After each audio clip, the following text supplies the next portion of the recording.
You've started a YouTube channel, you've posted some videos, and then it seems like nothing's happening. Where are the subscribers? Is it the quality of your videos?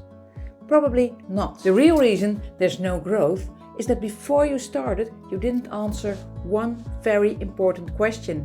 And the good news is, you still can. And once you do, things will start moving. In this video, I am giving you that question and I'm going to tell you what to do with the answer. I am Elizabeth. I work with entrepreneurs who are done making throwaway content and who want to build lasting visibility. Subscribe if that's what you're after as well.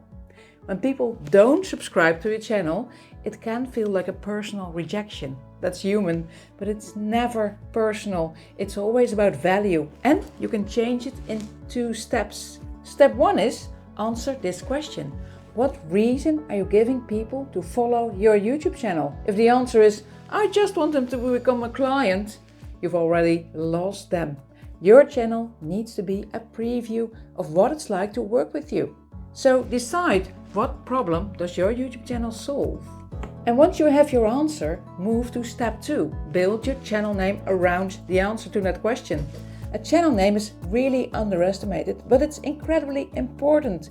It determines whether people find you, click on you, and watch your videos. And yet I see so many channel names that are just a business name or a personal name. That might work for big brands, for gamers, for vloggers, but not when you're still building your place in the market. When your channel name already tells people what they'll get from you, the right people will find you. And you can change your channel name every 2 weeks. It takes just a couple of seconds. Take a fresh look at your own YouTube channel. Is it immediately clear what problem you solve?